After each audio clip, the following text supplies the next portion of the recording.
Ya, ini sudah merecord ya ini ya, kira-kira.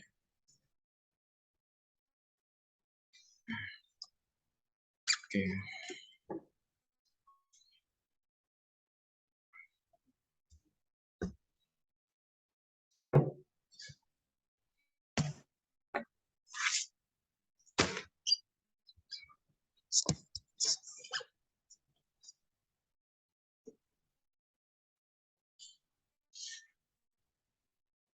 Ya, baik.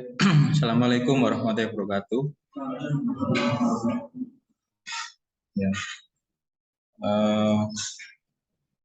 Kita tatap muka pertama ya melaksanakan kegiatan tutorial mata kuliah metode penelitian kualitatif. Maka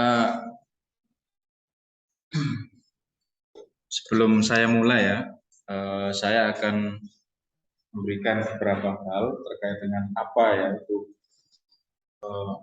tutorial itu. Jadi yang pertama, tutorial adalah pertemuan yang banyak memuat diskusi gitu. Diskusi, kemudian latihan-latihan soal, termasuk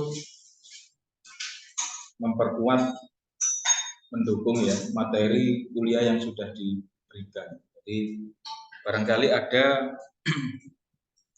beberapa hal ya yang ada di perkuliahan yang tidak jelas, itu bisa ditanyakan di tutorial.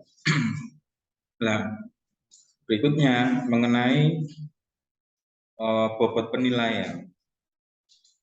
Di dalam mata kuliah metode kualitatif ini memiliki bobot penilaian yang besar, yaitu sekitar 50%.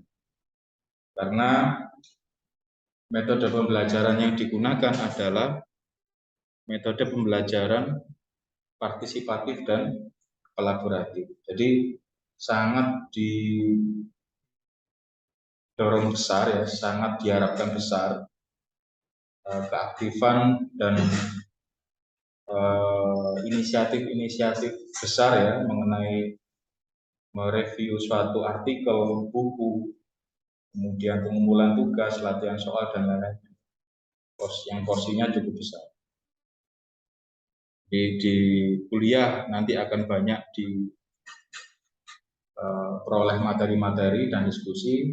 Di tutorial nanti lebih banyak latihan-latihan soal dan kasus-kasus yang perlu kita diskusikan. Itu ya. Baik, saya coba mengarahkan kameranya ya supaya bisa digeser, supaya bisa.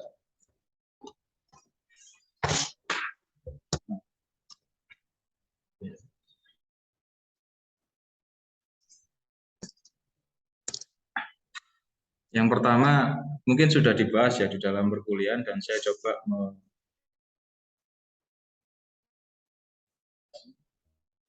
mengulas kembali ya, apa itu yang dimaksud dengan penelitian kualitatif.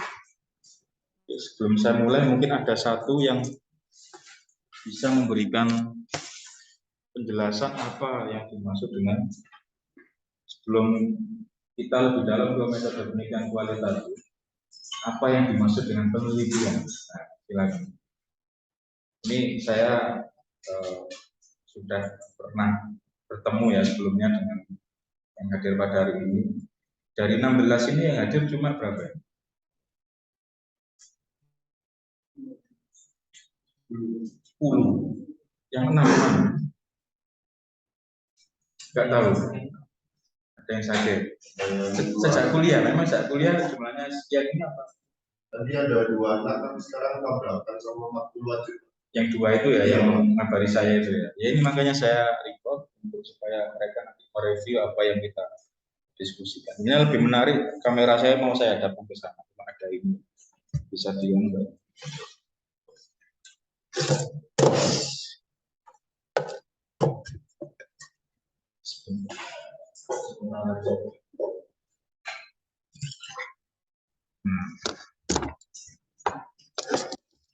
Saya di hadapan sini. Nah, ini.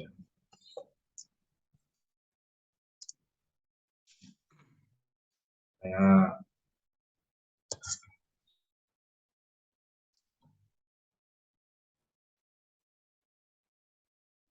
Oke. Terus yang berikutnya yaitu mengenai kontrak kuliah atau kesepakatan tatap muka. Ya, kehadiran seperti yang sudah pernah jalani di mata kuliah sebelumnya tidak kurang dari 80% gitu ya, atau bisa lebih gitu ya. Jadi kalau lebih nggak masalah, 1% itu malah dianjurkan. Tapi kalau kurang 80%, maka tidak bisa mengikuti UAS nanti di akhir gitu. Terus yang lainnya yang penting jangan terlambat. Ya, kalau mungkin hanya beberapa menit bisa saya toleransi selama alasannya karena memang terjadi kendala di jalan atau dan. Oke, ini apa namanya kontrak belajar. Nah, sebelum saya mencatat betul nanti siapa yang aktif gitu. Ya silakan sebelum saya mulai kita overview dulu ya apa yang dimaksud dengan penelitian. Ini kan sudah dibahas panjang dengan dosen di perkuliahan ya. Saya mulai dengan hal yang mendasar. Apa yang dimaksud dengan penelitian? Silakan. Siapa?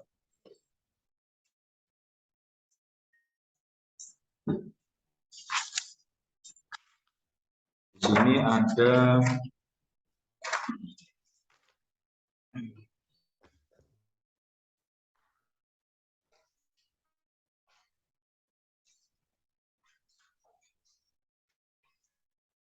Dewangga, Khalid, Ifat, Haris, Atta, Ima Haji, Rizky, Dewi, Muhammad, Novia, Sugeng, Ani Gito, Ilham, ya Dewi ya. Penelitian itu proses langkah-langkah yang dilakukan dengan mengumpulkan dan menganalisis informasi yang digunakan untuk menambah informasi pengetahuan tentang suatu masalah. Penelitian adalah proses yang di dalamnya langkah-langkah untuk memperoleh informasi data mengenai yang dibutuhkan oleh seorang peneliti. Oke, yang lainnya saya beri tanda yang aktif gitu. Yang lainnya silakan.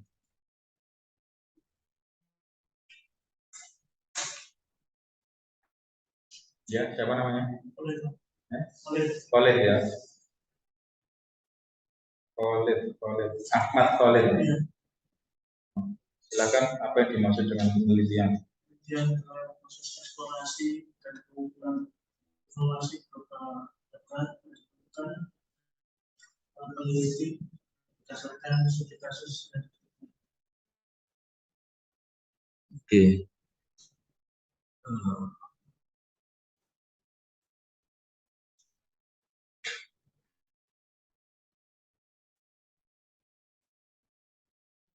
Oke. Penelitian adalah upaya untuk mengeksplorasi suatu kasus ya, intinya gitu ya tadi ya.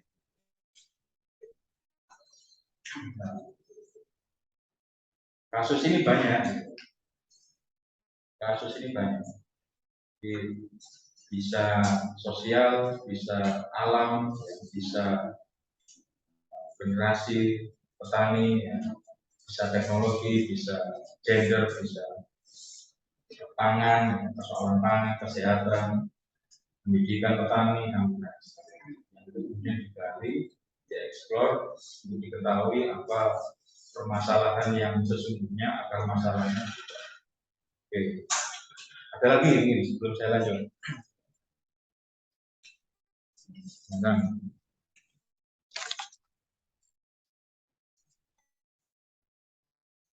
ada lagi?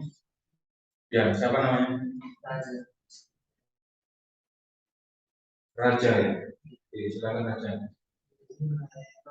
studi yang dilakukan terhadap suatu masalah agar dapat dicari solusi permasalahan. Studi yang difokuskan untuk menemukan masalah. Oke. yang itu belum bisa sebenarnya, yang kemudian masalah itu digunakan untuk acuan dalam penelitian. Jadi penelitian itu harus berdasarkan masalah. Itu suatu kegiatan yang didasari oleh suatu masalah yang tidak bisa dilihat secara kasat mata atau secara metode-metode sederhana. Jadi sudah ada Khalid, ada Raja, ada Dewi. Saya akan buka apa sebenarnya ini.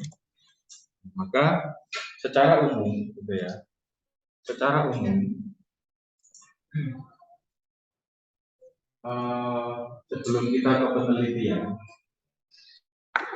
penelitian itu kan menyangkut suatu kegiatan untuk menemukan suatu kebenaran yang yang dilakukan melalui metodologi. Di dalam metodologi ada suatu metode. Ini beda metodologi dengan metode itu. Kalau metodologi adalah alur pemikiran umum, alur pemikiran umum atau menyeluruh, general logic ya, dan gagasan teoritis, theoretical perspektif pada suatu penelitian. Jadi metodologi itu berbicara rumahnya, keseluruhan daripada alur-alur yang dilakukan pada penelitian itu, termasuk alur berpikir, langkah-langkah dalam penelitian itu metodologi. Tapi kalau sudah ke teknis, ya bagaimana surveinya, wawancaranya, observasi, itu yang kemudian dianggap metode. Karena metodologi itu menyangkut logos ya, atau ilmu. Bisa dikatakan sebagai dasar atau ilmu yang pelajari tentang metode. Tapi kalau sudah metode itu sudah teknisnya. Tahu ya bedanya ya antara metodologi dan metode. Oke. Kemudian melalui metode itu kita mencari ke dalam informasi. Artinya penelitian kualitatif itu mengeksplor suatu kondisi yang sulit untuk diungkapkan melalui panca indera, mata, pendengaran, ya, melihat, ya, mata untuk melihat, telinga untuk mendengar. Tapi ketika diketahui, itu bisa diketahui melalui pola-pola partisipatif. Kita melakukan baru kita mengetahui. Itu kedalaman informasi. Kita nggak tahu orang itu sedang dalam suasana marah, semangat, atau tenang kalau kita belum terlibat dalam segala proses aktivitasnya, ya kan? Kalau kita melihat, bisa jadi ekspresi seseorang itu tenang, tapi di dalam dirinya sedang ada suatu masalah besar. Nah, ini kan nggak bisa kita melihat atau mendengar. Kita akan bisa melakukan itu ketika kita mengikuti aktivitas dia. Itu baru kita tahu ternyata dia setiap pagi itu harus mencari rumput untuk ternaknya. Siangnya dia ikut orang sebagai buruh tani. Sorenya dia dagang makanan ringan atau apa. Jadi hidupnya itu selalu berproses gitu. Artinya ya yang saya maksud masalah di sini bukan masalah yang sifatnya kena musibah enggak, tapi dalam dirinya itu selalu ada hal yang selalu harus diselesaikan. Berarti kan masalah itu diselesaikan. Selama orang itu terus bekerja kan berarti punya masalah terus secara nggak langsung gitu. Entah itu harus untuk mencukupi kebutuhannya gitu. Jadi masalah itu ada dua ya, masalah yang memang kritis ya kayak bencana alam, musibah, mengalami hal, atau masalah yang memang semua orang pasti punya masalah yang sifatnya itu wajar. Oh ternyata orang ini punya rutinitas yang sama adat. Itu kita baru tahu. Termasuk pola pikir orang ini bagaimana sih terhadap alam. Apakah terkesan menjaga alam, apakah terkesan merusak alam. Nah ini kan nggak bisa kalau kita melihat terus kita tanya, ini kan nggak cukup. ketika kita tanya Bapak, kalau di hutan itu lebih banyak menanam atau mengambil, ini kan orang pasti mengatakan apa? Ya yang baik-baik kan kadang, yang ya saya merawat Pak, atau Mbak Mas, saya merawat, saya menanam, saya jarang mengambil. Tapi itu bisa menggambarkan kondisi yang real nggak? Nggak bisa. Bagaimana caranya? Ya kita harus ikut terlibat di dalam proses kehidupan. Itu kemudian dinamakan salah satu teknik yang ada di dalam metode penelitian kualitatif. Yang saya ceritakan tadi itu yaitu namanya observasi partisipatif.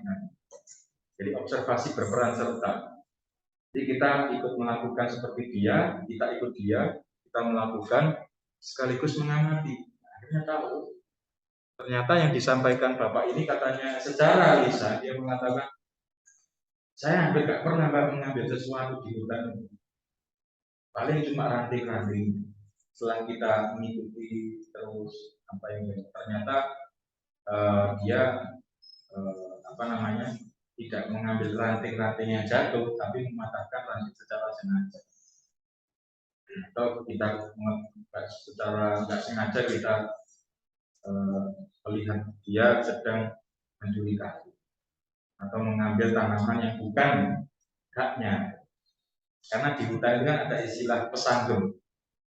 Di pesanggung itu warga di daerah hutan yang dilibatkan oleh perhutani untuk menjaga hutan itu beserta isi-isinya, tanaman-tanamannya. Cuma sebagai penggantinya, sebagai kompensasinya, kan perhutani itu nggak bayar, tapi diberi suatu hak. Kamu menjaga di sini sebagai gantinya, kompensasinya, silakan menanam di bawah tanaman-tanaman tahunan itu, atau istilahnya menanam di bawah pejagan. Silakan itu sebagai gantinya, silakan menanam sayuran, tanaman toga, jahe, laos, apa. Nah, tapi dia waktu nanam sekalian ngambil sesuatu disalahartikan. Itu terjadilah konflik kemudian. Nah ini, ya. Nah alur pemikirannya tadi ya Dewi yang mengatakan tadi atau siapa ya? Itu adalah suatu proses yang di dalamnya adalah langkah-langkah atau alur pemikiran untuk menemukan suatu kejadian yang fakta. Ya, kualitatif itu kan untuk menemukan kejadian fakta-fakta. Dari mana? Ya dari gejala-gejala sosial. Ya.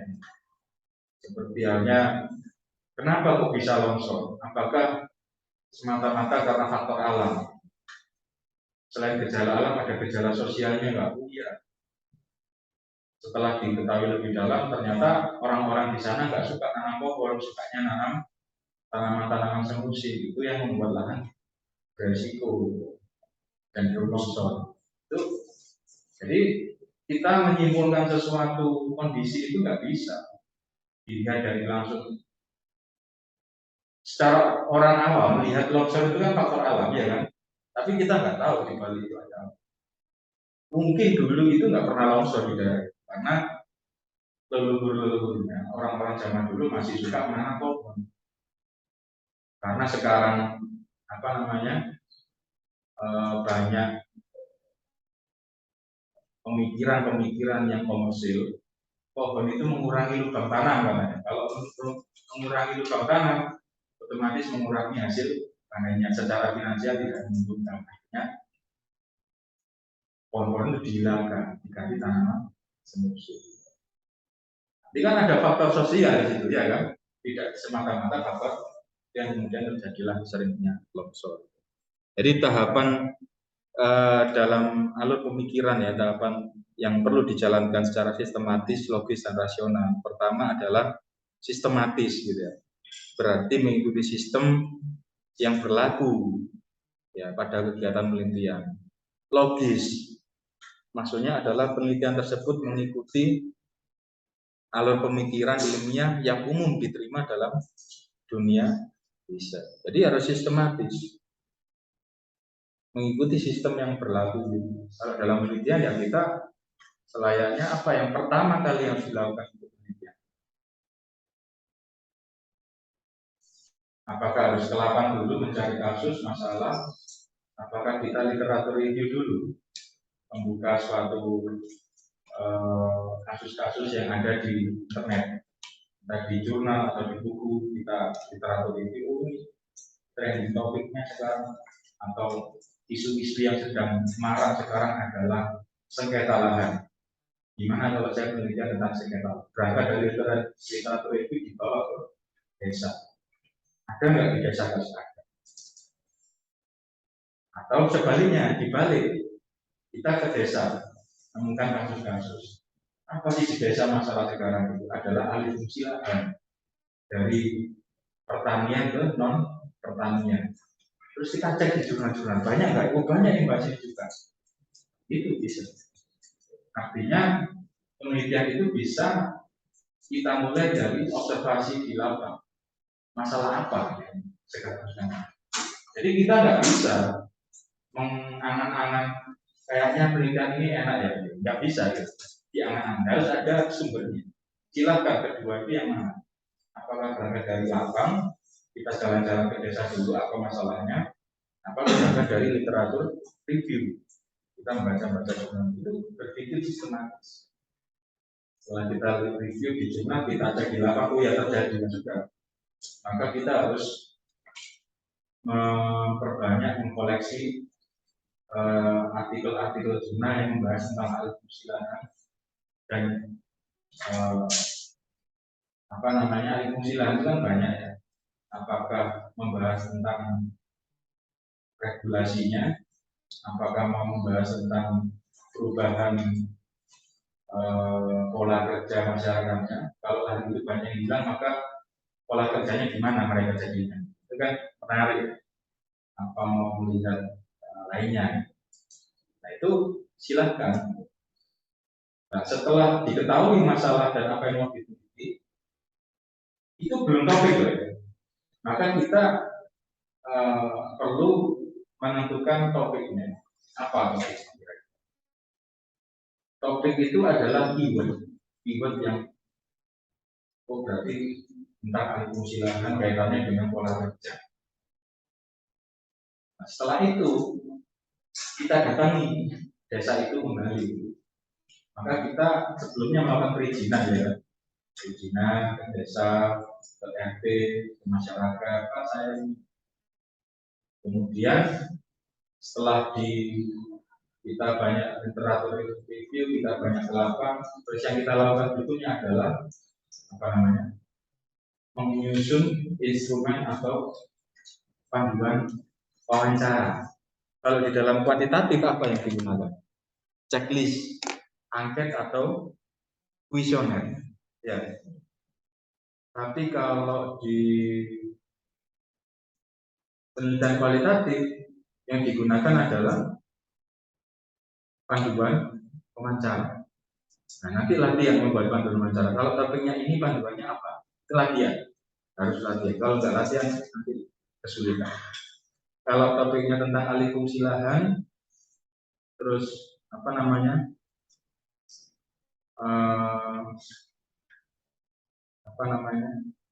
dampak evaluasi lahan terhadap pola kerja gitu. Atau penguatan kelembagaan lokal dalam mengantisipasi alih fungsi itu. Nah, itu nanti panduannya apa aja?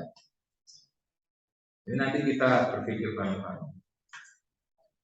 Nah, saya ingin sebelum kita ke TMT yang berikutnya, kalian sudah punya kira-kira saya atau di sini sudah ada yang penelitian, sudah ada yang skripsi, sudah yang masuk, sudah KRS tugas akhir. Ada belum? Privat belum? Sudah ya? Lainnya? Belum. Proposal, masih maju proposal. Nah, proposalnya tentang apa topiknya?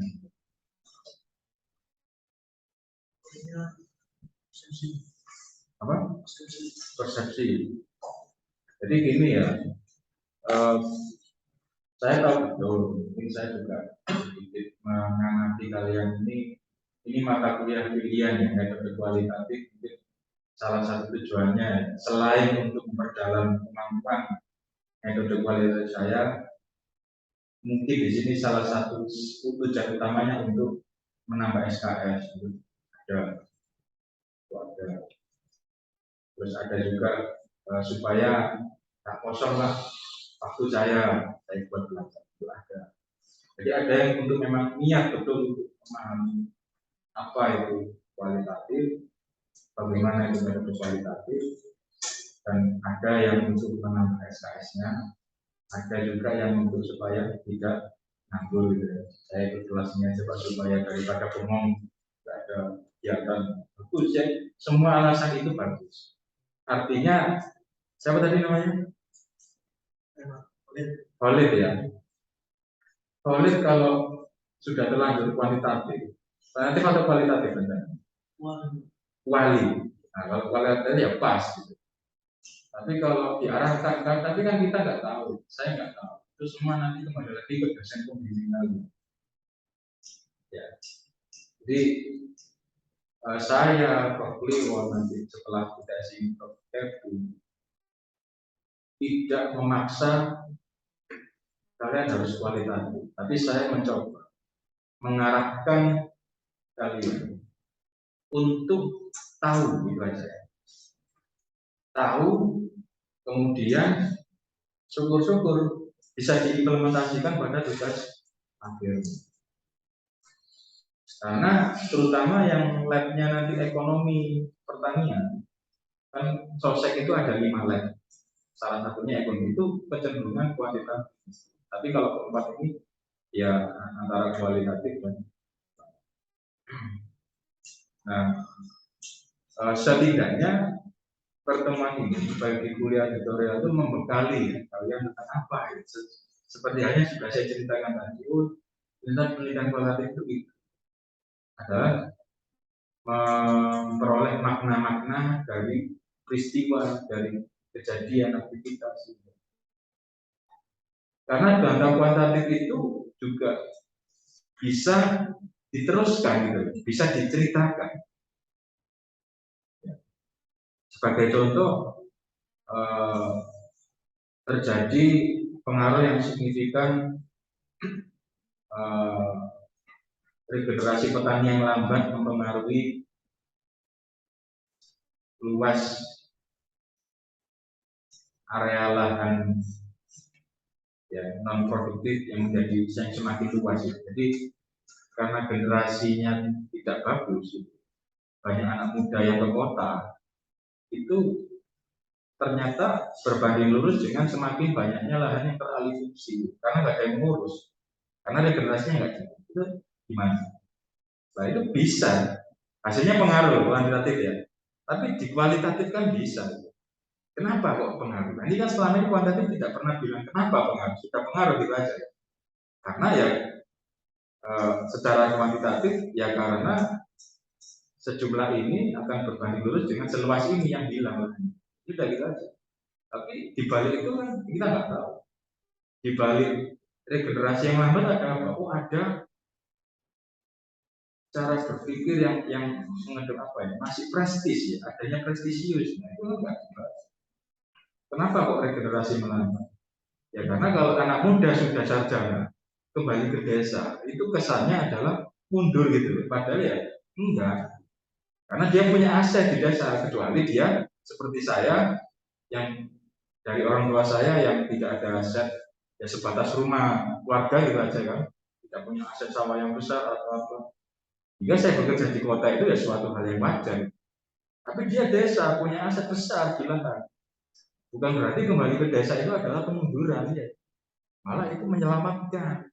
Tapi dia gengsi, prestisius, ada rasa prestis, larilah ke kota, cari kerja-kerja yang sifatnya parlente celana apa ya selayaknya orang kantoran gitu ya, kayak parlente pengennya agak pengen yang pakai kaos kotor kena tanah nggak mau. Padahal masa depan dia di kotor itu tadi. Dibahas nggak secara kuantitatif. Nah ini bukan berarti saya kemudian berarti kuantitatif itu nggak tuntas lah, bukan berarti gitu. Saya nggak masuk. Dalam hal ini adalah semua ada kapasitasnya. Berbicara akurasi, efektivitas, kuantitatif kalau mau ngomong itu. Tapi kalau berbicara realita, fakta, kedalaman informasi, ya ambillah kualitatif. Semua ada, karena tujuannya beda. Silakan. Itu apa namanya? Ini berbicara itu. Berarti kuantitatif nggak fakta, Pak. Ya fakta, tapi dia membahas secara akurasi. Kualitatif ya fakta, tapi dia membahas secara eksploratif, kedalaman informasi yang tidak bisa dibahas secara kualitatif. Keakurasian juga belum tentu bisa dibahas secara kualitatif. Itu keduanya tidak bisa dibahas, kelemahan-kelebihan itu nggak bisa, karena keduanya punya tujuan masing-masing dan saling menguatkan sebetulnya posisi mereka itu kedua pendekatan ini. Tuh, secara sistematis. Oke, saya cek dulu ya, ini recordnya jalan nggak? Jangan-jangan kasihan teman-teman yang.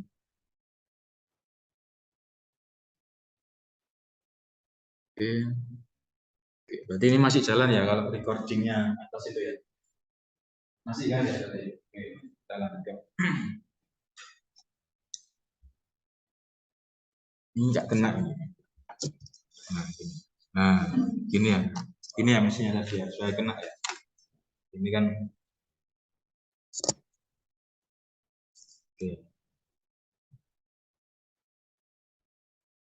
Oke, saya share lagi. Oke. Tapi menurut saya meskipun kebutuhannya nggak untuk anak dua itu, kalau kita setiap diskusi ada rekodnya bagus gitu ya.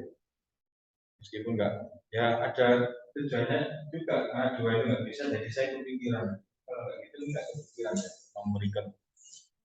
Oke, ya, tapi sudah merekam ya tadi. Cuma kelemahannya gini, saya ini kan nggak punya Zoom yang official yang berbayar ya, yang tidak terbatas. Ini 1 jam mati kayaknya ya. Kalau yang berapa? 45 ya. Ini sudah berapa? Ini nggak tahu. Otomatis mati mas? Atau gimana? Langsung bilang gitu ya. Yes, bilang berarti itu kita mulai lagi gitu ya. Oke, baik. Logis. Ya.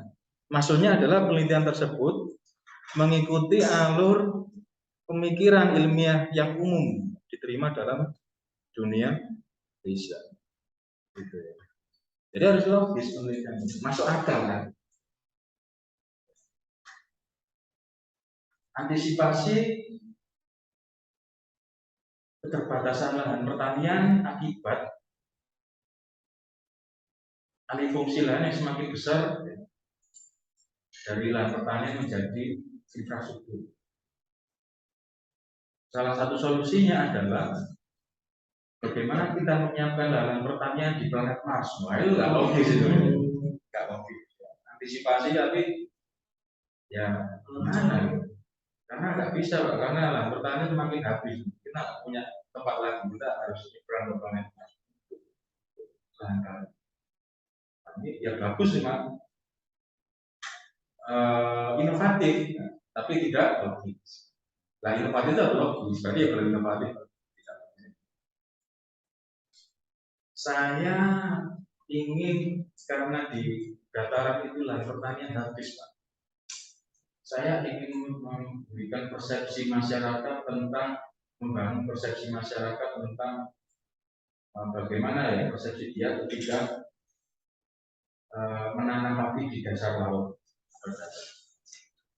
Inovatif, ya pemikiranmu baru, unik. Penelitian kan harus unik ya, itu harus ya unik, itu perlu supaya ada suatu kebaruan. tapi nggak logis. Itu kan harus logis ya, artinya masuk akal. Itu harus dipertimbangkan.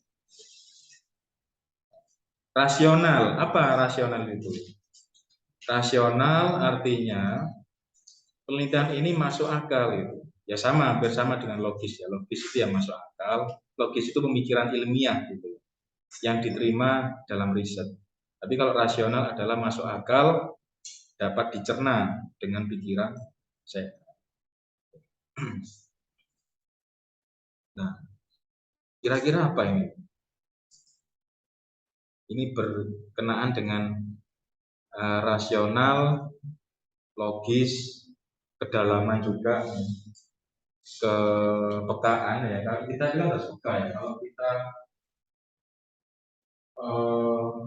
melihat petani yang sudah rentah usianya di atas 65 tahun, pikiran kita kira-kira apa? Kasihan ya, itu orang awam. Kasihan ya bapak ini sudah usianya sudah lansia tapi masih bekerja sebagai petani, kasihan. Itu orang awam. Tapi seorang peneliti kualitatif, kenapa bapak ini masih kerja? Yang seharusnya juga istri adalah anaknya ternyata kerja di kasih.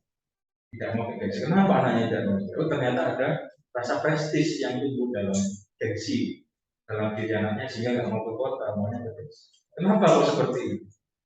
Oh ternyata apa ya istilahnya? Atmosfer yang dibangun di dalam desa itu memang gengsinya. Kalau ada anak sarjana di desa itu kalau nggak ke kota itu mesti bikin omongan juga. Berarti lingkungan sosial itu tidak sehat. Kenapa tidak sehat? Itu harus ke dalam. Artinya ternyata masalahnya bukan orang tua yang sepuh tadi kerja kasihan enggak itu masalah dengan kita ya. Kayak longsor. Kenapa kok longsor?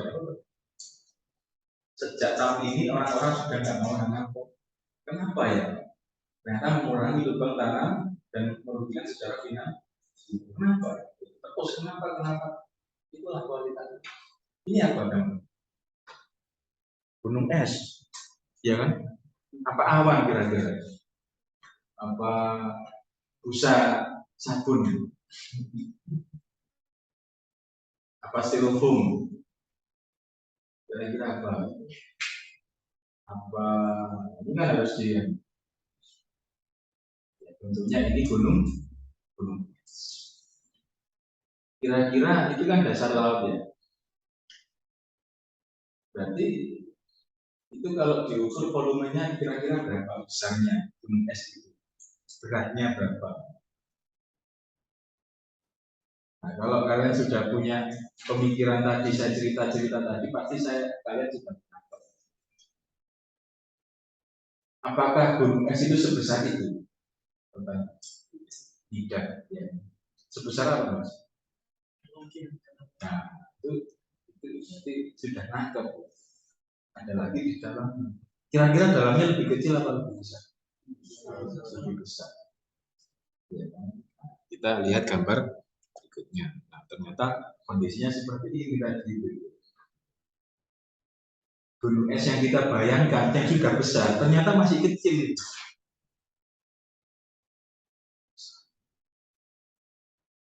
Termasuk batu. Batu yang terpendam sejak ratusan tahun, kelihatan bahasa Indonesia misalnya munculnya masih gini. Apakah kita kemudian menyimpulkan batu ini cuma kecil ya, lebih pendek dari saya? Ternyata setelah digali sangat menggali itu adalah kualitatif itu. Dan ditanya kapan terjadinya terpendam sampai setinggi ini, sedalam ini. Karena proses apa? Mungkin ratusan tahun yang lalu dia masih munculnya banyak. Gitu. Mungkin karena proses apa ya? Sedimentasi apa? Terpendam lama-lama itu. Karena proses apa ya? Kapan? Karena peristiwa apa? Mungkin ada abu vulkanik yang terus letusan yang terus terjadi sehingga menutupi semakin tebal. Lama-lama hilang batu itu. Termasuk candi-candi yang kelihatan sedikit setelah digali kan dalam sekali. Dan termasuk negara kita itu banyak candi-candi yang termasuk di Malang itu yang situs-situs yang hilang karena kita di timbunan ada proses-proses itu. Kalau digali itu bisa ketemu lagi. Itu harganya mahal karena kan situs sejarah, nilai sejarah. Ini ternyata sebesar ini gitu ya, gunung es itu. Nah, ada, saya nggak masukkan gambar ini lucu. Jadi karikatur ya, animasi, semacam kayak binatang apa namanya? Ya animasi biasa, binatang seperti yang jerapah atau apa, cuma bentuknya bulat. Jadi kepalanya itu sama dia. Kepala dia sama. Yang satu masih di darat, yang satu sudah di dalam air. Nah, yang di dalam air itu kelihatan segini. Yang di darat yang merasa mungkin ketinggiannya segini. Apakah dalam? Tanya si yang di darat itu, si hewan yang di darat. Enggak, ini aku masih kelihatan kepalaku. Terus dia nyemplung lah ya, ke air. Ternyata dalam sekali sampai ke bawah. Ternyata si hewan yang masuk laut sangat tinggi, dia lehernya panjang dan bentuk kepalanya sama dengan orang ini. Artinya kan sudut pandang itu berbeda. Bagi orang tinggi, air yang dalam itu ya biasa. Tapi bagi orang yang pendek atau hewan yang pendek itu, masuklah dia. Perspektif dia kan berarti ya kalau saya masuk ya mungkin segini dia masih kelihatan. Ternyata badan si hewan yang satu ini lehernya panjang, badannya tinggi. Itu ada. Saya hal-hal seperti itu kan sangat memaknai situasi yang tidak bisa kita lihat secara kasat mata. Nah, sekarang kita berbicara apa sih pentingnya penelitian itu. Kira-kira recordingnya masih nyambung belum, Mas? Boleh. Masih ya ini. Oke. Nah, apa pentingnya penelitian?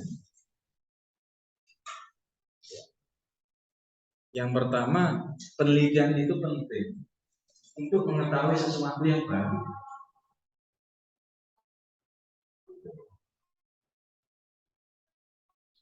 Terus yang kedua, penelitian itu penting untuk meningkatkan kinerja kita. Yang ketiga, penelitian ini penting untuk memasukkan kebijakan, regulasi. Jadi penelitian itu harus menghasilkan suatu perubahan. Kita break sebentar ya, nunggu Adam ini selesai, kita lanjut lagi.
Ya.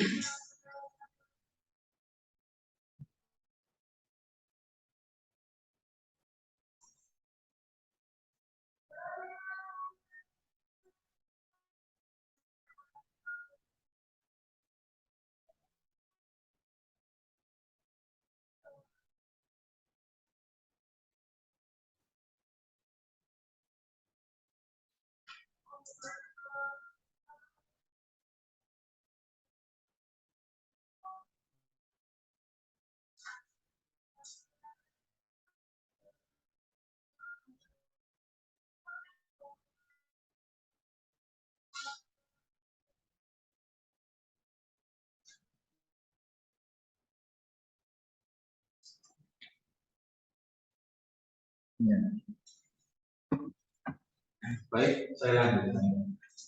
Nah, mungkin kita sekarang diskusi ya. Nah,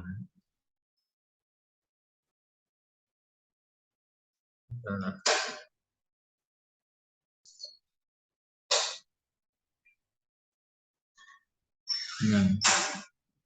yang dimaksud dengan pengetahuan yang baru itu yang seperti apa? Yang lama itu apa? Kemudian bisa diperbarui dengan pengetahuan. Pernah nggak pengalaman mendatangi satu tempat, saya dapat hal baru? Ada nggak pengalaman itu? Coba siapa yang bisa menceritakan secara singkat? Saya pernah ke desa yang tidak saya duga. Sesuatu yang baru kan tidak diduga ya. Ternyata seperti ini desa itu. Ini apa sih? Pernah mengalami saat praktikum atau saat privat ini ikut penelitian saya juga di keliling Jawa Timur ya, meneliti tentang tembakau. Saking banyaknya kegiatan sampai nggak lulus ya.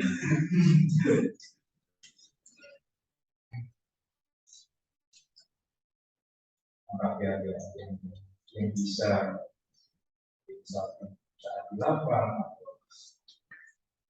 yang ke desa, sistem tanam yang kita tahu itu apa aja? Monokultur, apa? Tumpang sari, apa lagi?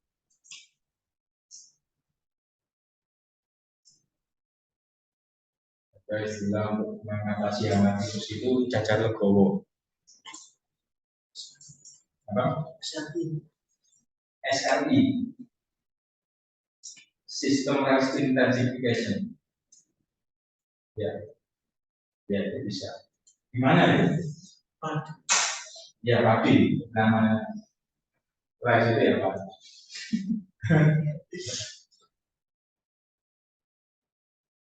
Gimana sistem itu? Lokasinya kan beda dengan monokultur beda.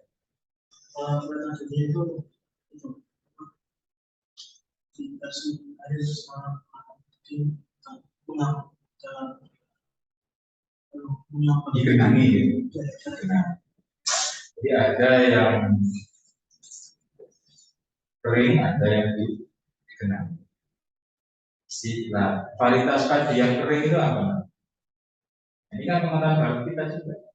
Kita harus tahu orang pertanian. Yang basah itu varietasnya apa, yang kering itu varietasnya apa. Itu pengetahuan baru. Kalau nggak teliti ya nggak akan tahu.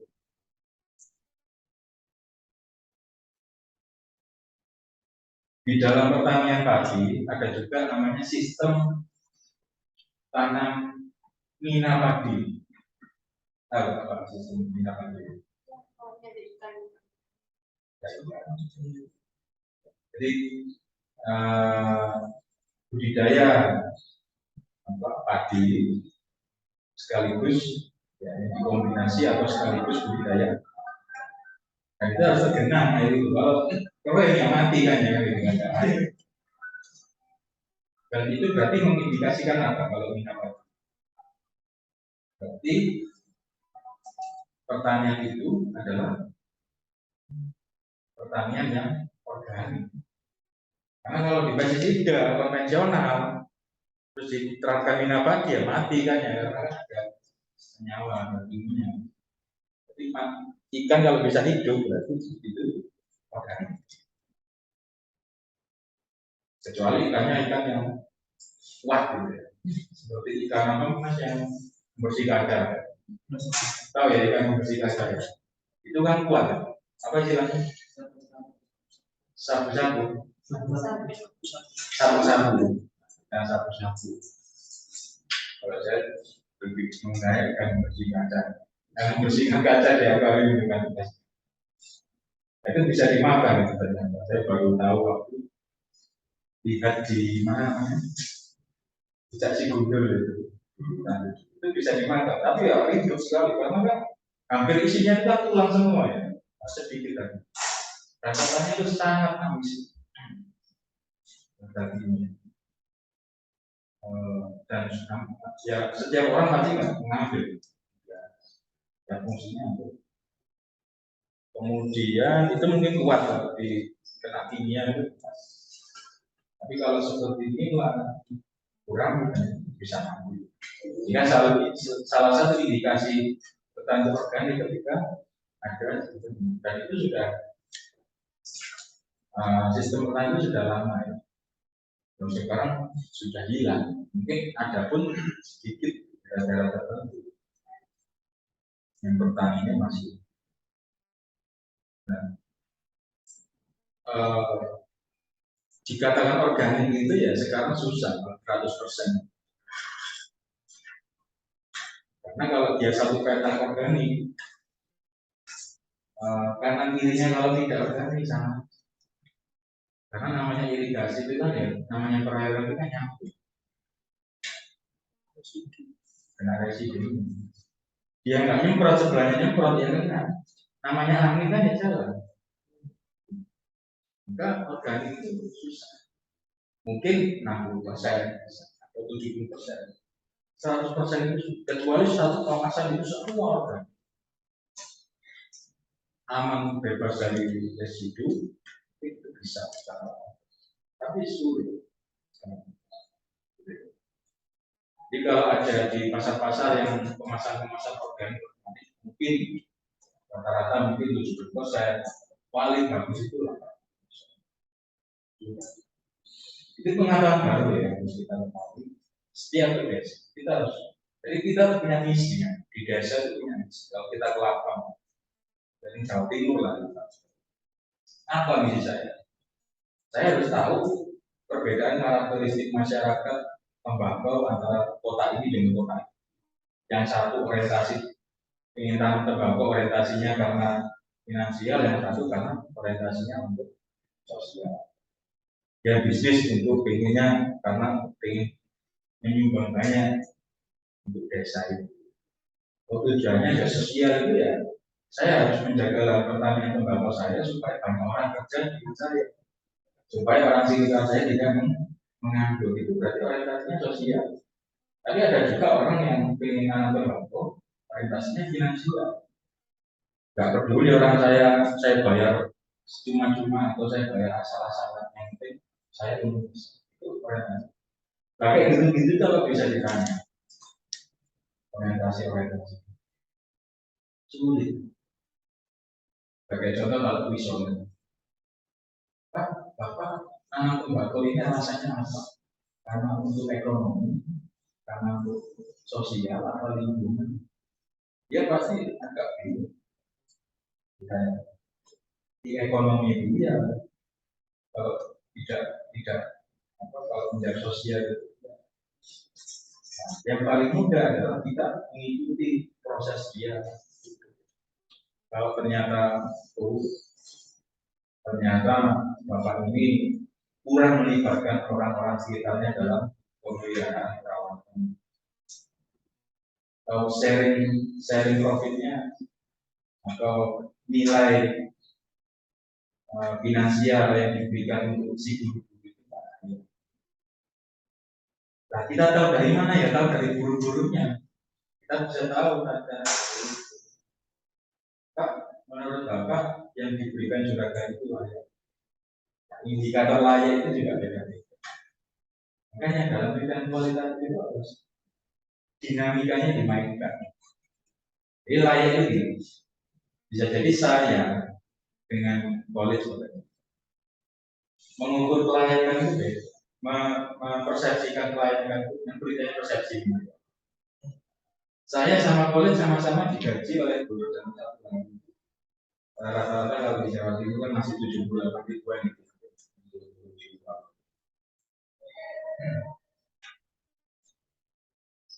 Saya sama college sama digaji 70 per hari. Tapi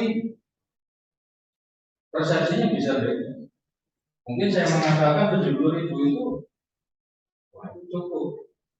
Karena anak saya mungkin sedikit ya dua. Contoh, bukan saya sedikit. Bagi boleh 70.000 saya itu kurang. Karena boleh anaknya 7 sudah nanti gitu ya, mungkin gitu ya. Nanti anaknya 7, terus kendaraannya 5, harus membelikan bensin sebanyak 5, bayar pajak 5. Padahal nominalnya sama, tapi perspektifnya bisa beda. Apakah itu bisa secara kualitas? Apa kemudian rata-rata orang di desa ini kaya karena pendapatannya di atas 2 juta. Bagi orang desa di atas 2 juta itu tinggi. Kesimpulan secara ini seperti itu. Disimpulkan bahwa rata-rata hidupnya sejahtera. Tapi kita nggak tahu kebutuhan dia. Ternyata orang di desa itu hedonismenya tinggi sekali.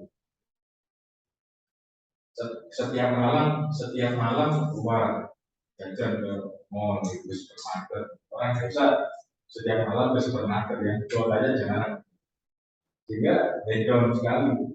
Itu yang membuat nominal itu menjadi kecil, ya kan?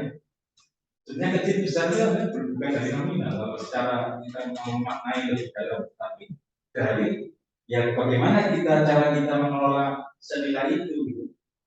Kalau kita hedon, pokoknya malah dia bisa ya uang 1 juta itu kecil. Gitu.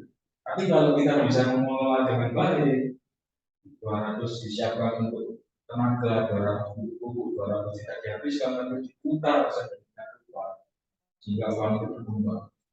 Ini hal yang besar, 1 juta itu bukan yang kecil. Tapi kalau 1 juta berangkat ke Matos lalu diberikan habis kecil itu. Simbolnya sama-sama uang 1 juta, tapi setiap orang itu memaknainya berbeda-beda. Itu kemudian menjadi hal yang menarik, hal yang baru ya. Penelitian kita nanti gitu ya. Oke, kemudian ini sudah 45 menit lebih. Konser nggak mati. Kenapa? Apa saya pakai akun Ubin? Ya, mungkin. Akun Ubin mungkin. Oke.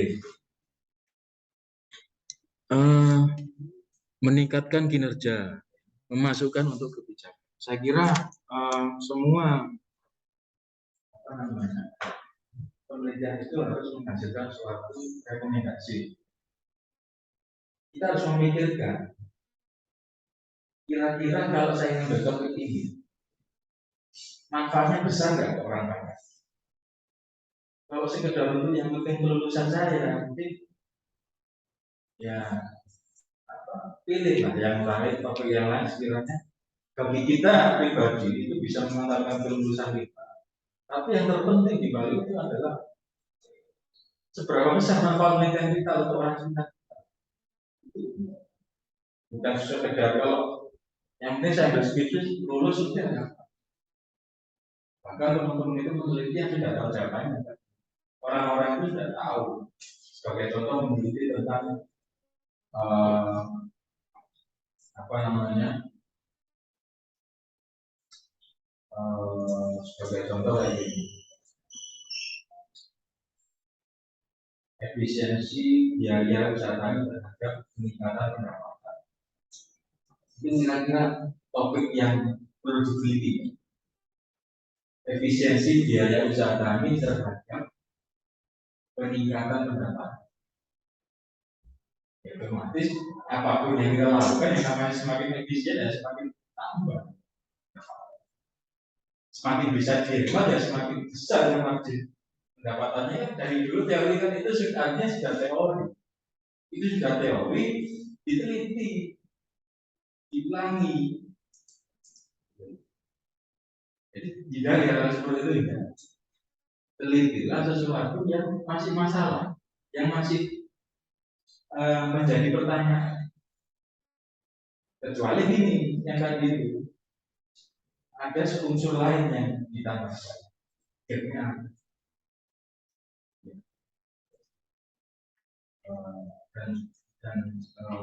kira-kira itu topiknya. Nah, oke, hari ini kita masih pengantar dulu ya. Mungkin minggu depan kita masuk ke sini tentang apa namanya. Ini nanti kita membahas ini ya, penelitian menurut Creswell. Ini lebih dalam kita minggu depan membahas tentang kualitatif yang hakikatnya seperti apa. Kita mengangkat Indonesia. Dan hari ini saya dapat 3 yang aktif ya. Minggu depan semoga semakin banyak ini yang Dewi, Raja, Polit, karena poinnya besar. Ya saya transparan aja, pokoknya besar. Kelas kolaboratif ini diletakkan di Korea 50%. Jadi 25-nya UAS, 25 UTS. Itu harus. Karena mata kuliah ini sudah terprogram. Masuk ke universitas. Sudah terprogram di metode pembelajaran partisipatif. Itu enggak semua mata kuliah. Memang metode balik ini masuk. Saya yang mendaftarkan.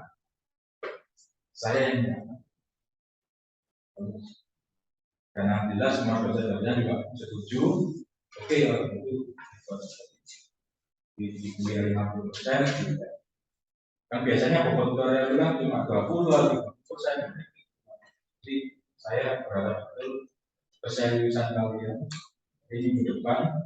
Yang perlu disiapkan adalah saya harus berbicara pada kalian tentang masalah apa yang sudah didapat hari ini maksudnya minggu depan, supaya kita diskusinya lebih terarah. Kalau hari ini belum membawa kasus masing-masing, masalah masing-masing, saya nggak tahu akan kemana. Saya ada classroom yang itu isinya adalah latihan-latihan soal. Jadi silakan setiap TM sebenarnya ada yang harus dikerjakan di classroom itu. Jadi kita tatap muka langsung ya nanti ya tugasnya nanti. Atau suatu saat kalau tugasnya terlalu besar, kalau tugasnya terlalu berat, kita nggak usah tatap muka. Gitu ya. Oke, ada lagi mungkin yang mau ditanyakan sebelum saya tutup?